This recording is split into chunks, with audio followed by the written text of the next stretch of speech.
Thank you for listening to Depictions Media Radio.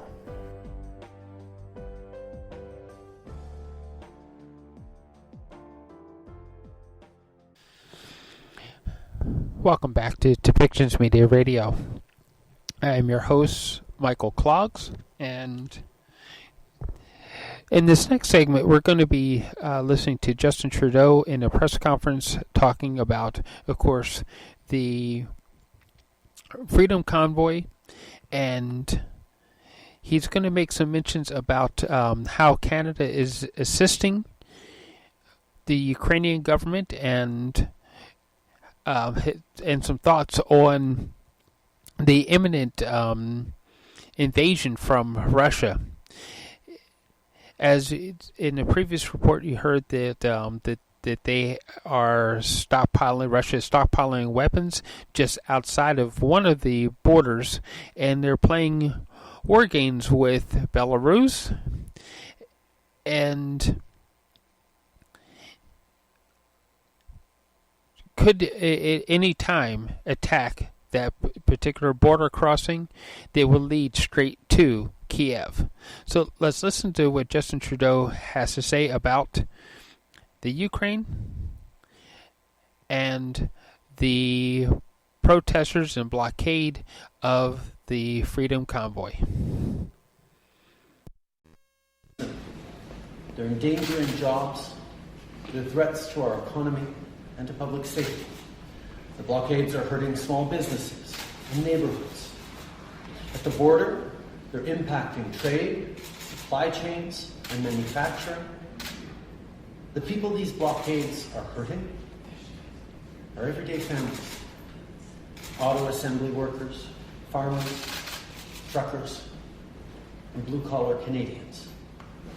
This morning, I spoke with David Cassidy of Unifor, who told me how badly this is hurting workers in Southern Ontario.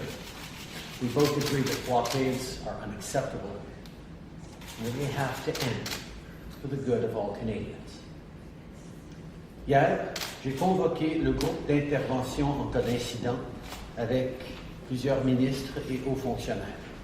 On continue de travailler de près avec les municipalités et les provinces pour mettre fin aux barrages. J'ai aussi partagé les plus récents développements avec les chefs des autres partis. J'ai insisté que tous les députés de tous les partis doivent dénoncer ces actes illégaux. On Wednesday, I spoke with Premier Ford, and yesterday with Mayor Drew Dilkins of Windsor to offer the full and continued support of the federal government. Minister Alcabra, as well as Ministers Blair, Mendicino, and LeBlanc, are also in regular contact with their counterparts. Ontario's announcement this morning is responsible and necessary. We will continue working alongside all partners to get the situation under control. This morning, I had a direct call with President Biden to talk about our shared challenges at the border. I updated him on the situation, particularly in Windsor. We discussed the American and indeed global influences on the protest. We talked about the US-based flooding of the 911 phone lines in Ottawa, the presence of US citizens in the blockades, and the impact of foreign money to fund this illegal activity. President Biden and I both agreed that for the security of the people and the economy, these blockades cannot continue. So make no mistake, the border cannot and will not remain closed. I want to remind everyone that politicians don't direct police in a democratic society, but I can assure you the RCMP is working with provincial and local police departments to enforce the law. Everything is on the table because this unlawful activity has to end, and it will end. Of course, I can't say too much more now as to exactly when or how this ends, because unfortunately we are concerned about violence. So we're taking every precaution to keep people safe. But the absolute safest way for this to end is for everyone to return to your communities now. If you're still participating in illegal blockades, you're hurting your neighbors. It's time to go home, especially if you have kids with you. Dans les dernières semaines, on a vu que des fonds ont été amassés pour soutenir les barrages, incluant des fonds provenant de l'étranger. C'est important de comprendre que ces fonds ne peuvent pas soutenir les activités illégales. Canada's banks are governed by laws, regulations, and practices that ensure funds cannot be used for criminal or illegal activity, and these blockades are illegal. Canadian banks are monitoring financial activity very closely and taking action as necessary. I want to make something very clear. The illegal blockades seeking to take our neighborhoods and our economy hostage, and the collective COVID fatigue we are facing are two very separate things. If you join the protests because you're tired of COVID, you now need to understand that you are breaking laws. The consequences are becoming more and more severe.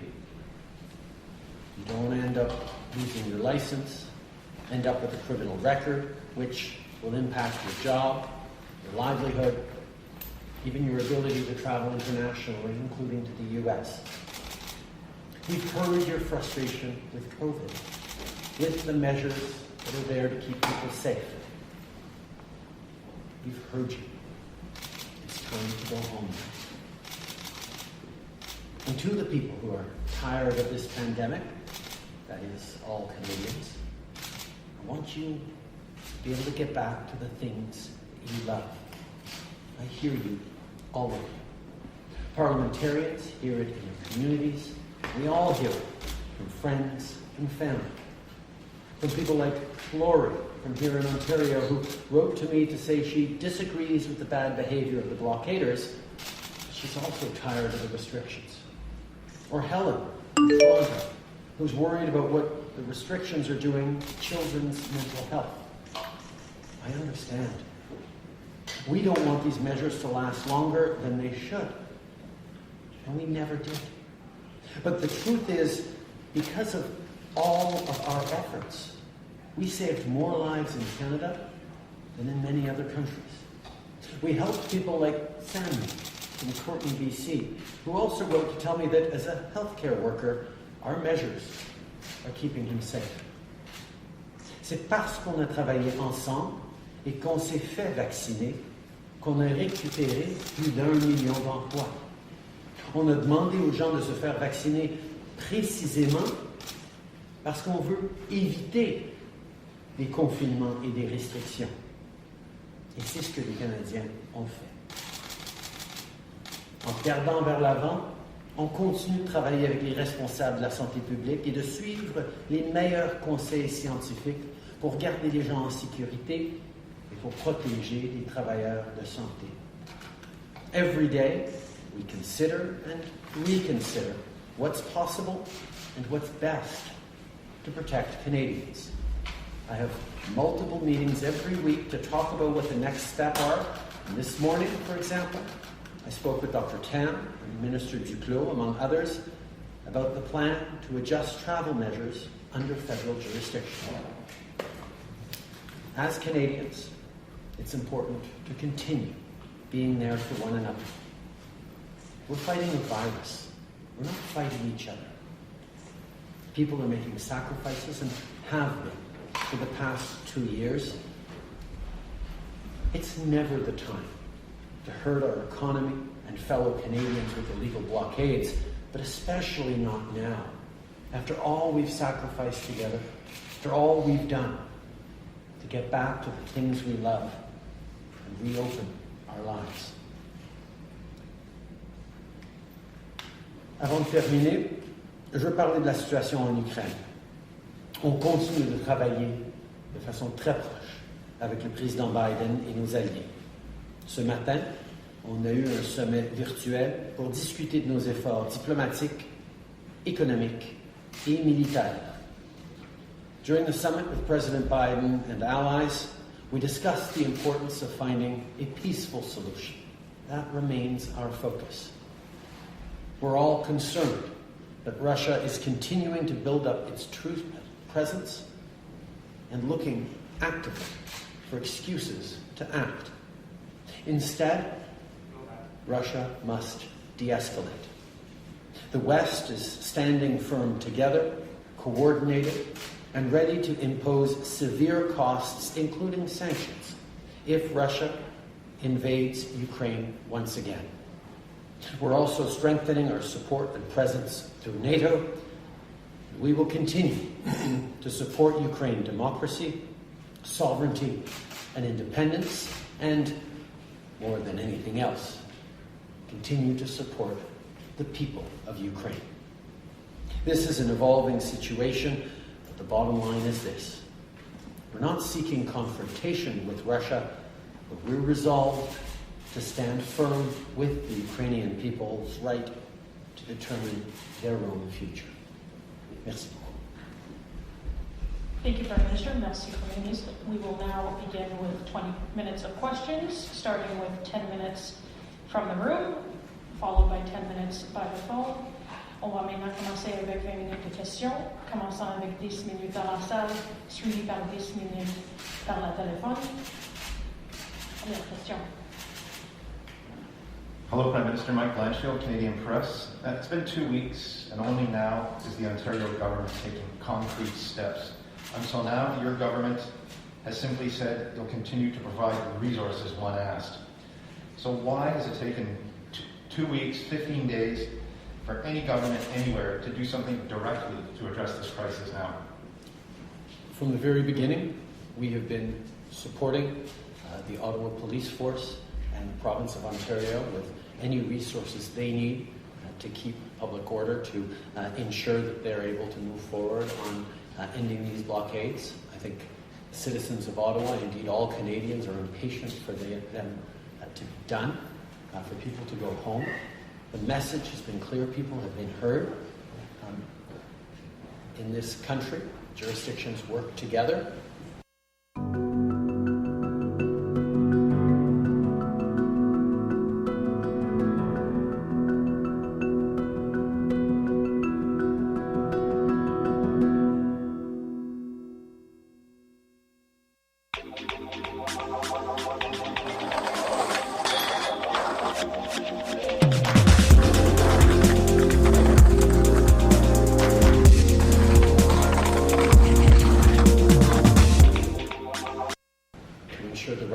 For citizens in every step of the way.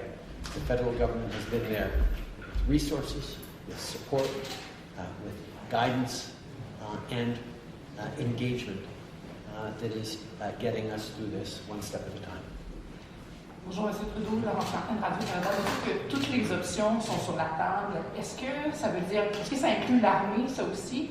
Et pour vous, quel est le moment dans cette situation où ce serait nécessaire, par exemple, de l'envoyer? On sait que dans des manifestations, des situations comme ça, c'est très important d'y aller de façon progressive.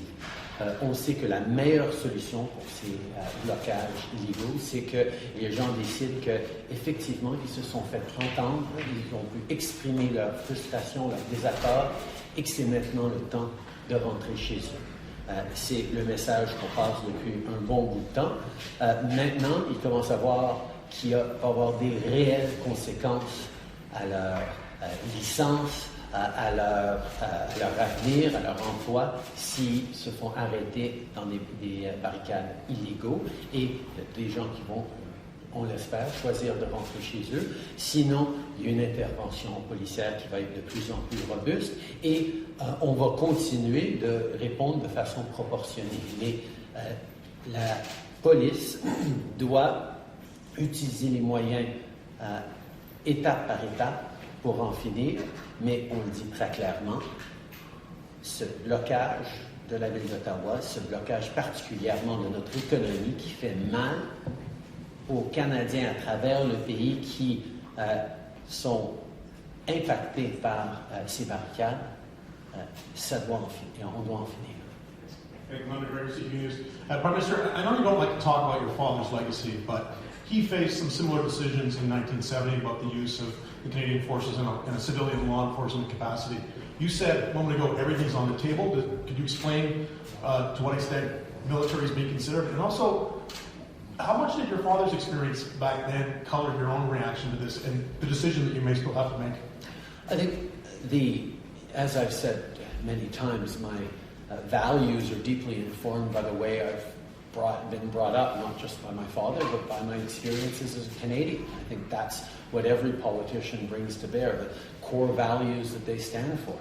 But every situation is different. And what we're seeing right now is people who are frustrated deeply by this unprecedented global pandemic that has been hitting Canadians so hard over these past 2 years, leaving people tired, frustrated, angry, wanting it to be done. Unfortunately, we know that this pandemic doesn't end because we cross our arms and decide that it's over. This pandemic will end by following science, by supporting each other, by being there for each other, as Canadians have done throughout these past 2 years. As a government, we made a promise to have people's backs every step of the way. And that means doing the things that keep people safe and supported and get our economy to come roaring back as quickly as possible for everyone. And that's why these blockades that are not helping this pandemic end any sooner, that are hurting our supply chains, hurting families across the country, endangering our recovery both from the health crisis and from the economic crisis, are so wrong. And that's why we are going to continue to use the tools that we have as a society to ensure that these blockades end. And that starts with local police forces having the support of orders of government, of national police resources. That's how we are getting through this process. Bonjour, Trudeau, Olivier Perron-Boissy, TVA. Vous avez qualifié le plan de M. Ford de responsable et nécessaire. Ma question, c'est est-ce qu'il est suffisant? Si la réponse est non, est-ce que vous allez faire comme la gouverneure notamment de Michigan vous demande et de déployer l'intervention du fédéral? Le fédéral est déjà déployé. Le fédéral est présent sur le terrain avec des membres de la GRC qui sont là pour appuyer la police locale, pour appuyer la police provinciale. Nous sommes engagés directement, en tant que gouvernement fédéral, dans la résolution. Nous sommes en train de travailler à côté des partenaires qui ont la juridiction. Nous sommes là pour s'assurer que ça finisse rapidement et de la bonne façon, on l'espère paisiblement. Sir, you're talking today about support and resources. There's an outstanding request from the Ottawa Police for 1,800 officers that hasn't been filled. You're talking about talking with mayors and premiers.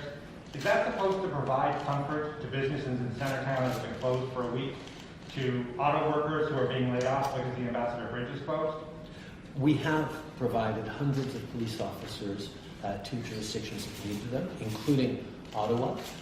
The request for 1,600 officers was carefully examined by the OPP and experts within the RCMP leadership to look at what exactly the plan is, what is exactly needed, and what is needed is being provided to be able to move through this in a peaceful, responsible way. But again, the best way to resolve this, the best way to stop hurting Canadian citizens, hard-working Canadians across this country, is for the people in these protests to understand that they have been heard, but it's time to go home.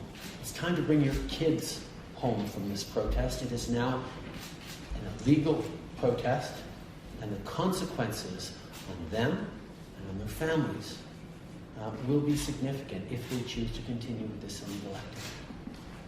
Bonjour, M. Trudeau. Je voudrais revenir sur la question de l'armée. Êtes-vous en mesure aujourd'hui d'écarter catégoriquement un déploiement éventuel de l'armée? Ce n'est pas très clair. Comme j'ai toujours été extrêmement clair, On ne veut jamais déployer l'armée contre les civils canadiens, une population. C'est quelque chose à éviter à tout prix. C'est une solution de dernier recours.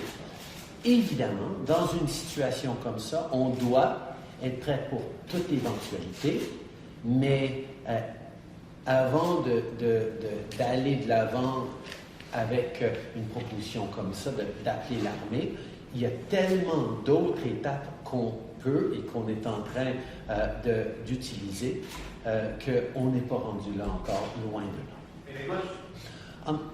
I've been very, very clear that using military forces against civilian populations in Canada or in any other democracy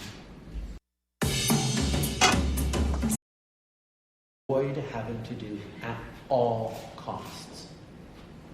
That's why the solution right now is focused on police forces, enforcing the laws that exist, protecting public order in the way that they are trained to do, in a predictable, progressive approach that doesn't skip any steps, that works to conclude this situation peacefully.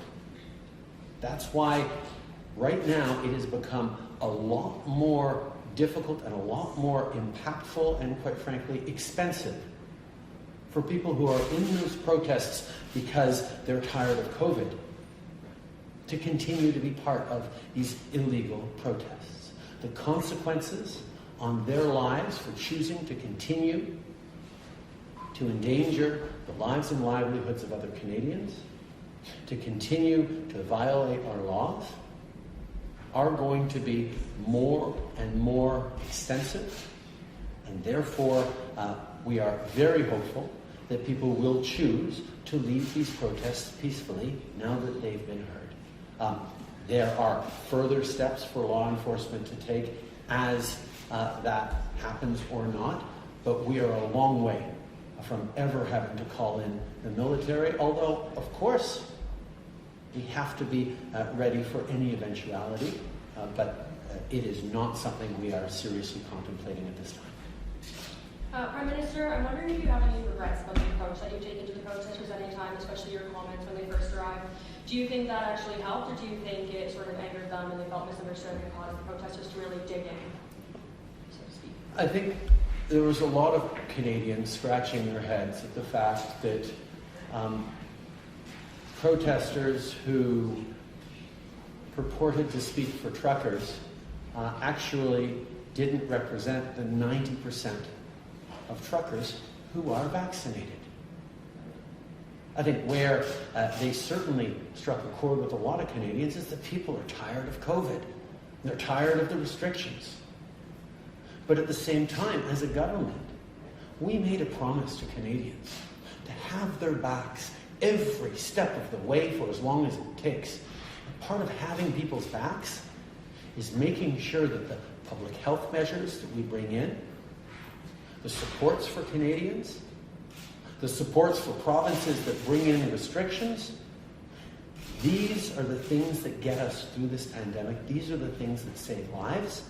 And we are going to continue to follow the science and do what is necessary to keep Canadians safe every step of the way. Because quite frankly, Canadians stepped up. 90% of Canadians got vaccinated. People have been there for each other. They're united in wanting to be there for each other. They're also united in being sick and tired of this pandemic. Those two things can be true and are true. And our responsibility as orders of government is to continue to be there for them every step of the way. Boris Proulx du Devoir, qu'est-ce que ça vous fait, Monsieur le Premier ministre? Comment vous vous sentez par rapport au fait que les yeux du monde entier sont sur vous par rapport à une situation qui n'a pas bougé depuis 2 semaines et qui s'empirait? J'en ai parlé justement avec le président Biden ce matin. Le fait que ces manifestations ici au Canada sont liées à une réalité à travers le monde, aux États-Unis, mais ailleurs dans le monde, où les gens sont frustrés pas seulement de la pandémie, mais des restrictions et les gouvernements qui les ont protégés. Et malheureusement, on est en train de voir des liens, pas seulement avec les Américains ici au Canada, mais avec d'autres à travers le monde, qui sont en train de chercher à miner la confiance que les gens ont dans leurs institutions, dans leur démocratie, dans leurs concitoyens. Et nous devons de continuer de rester présents pour protéger les citoyens. Dès les débuts de cette pandémie, j'ai fait une promesse aux Canadiens qu'on allait être là pour eux, avec tout ce qu'ils avaient besoin, pour aussi longtemps qu'ils en avaient besoin. Et on va continuer d'être là.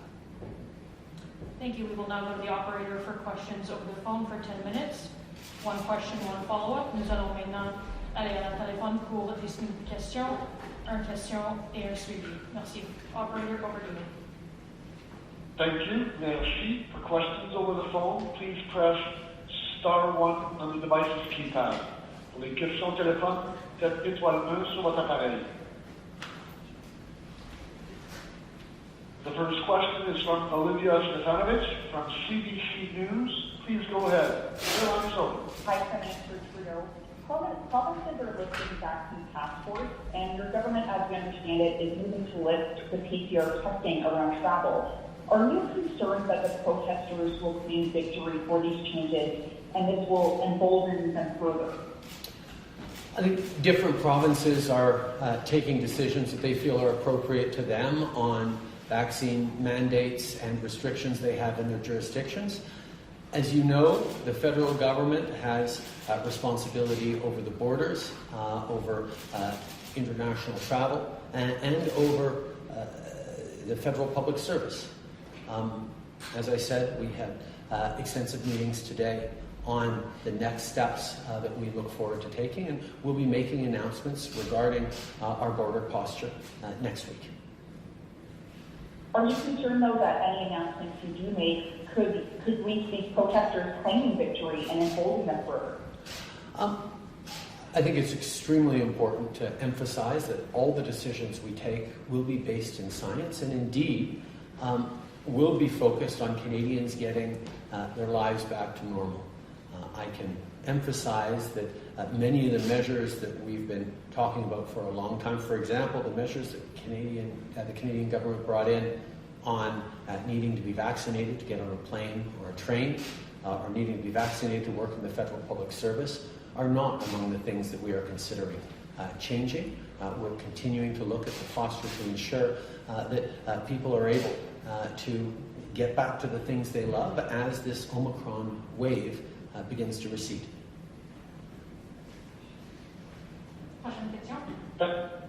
Thank you. Merci. The next question is from Marika Walsh from the Globe and Mail. Please go ahead, the line is open. Good afternoon, thanks for taking our question. You spoke briefly at the beginning about foreign funding.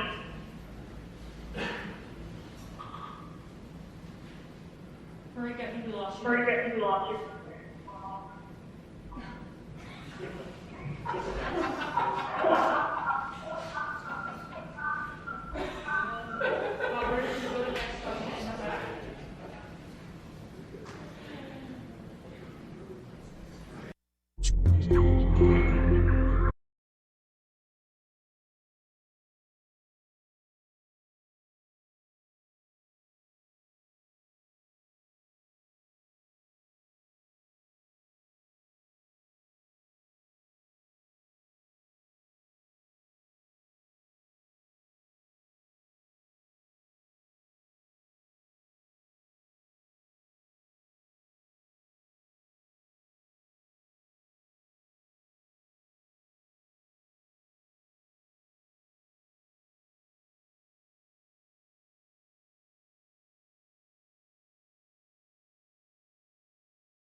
This show has been produced by Depictions Media. Please contact us at depictionspodcast@gmail.com. truck.media for more information.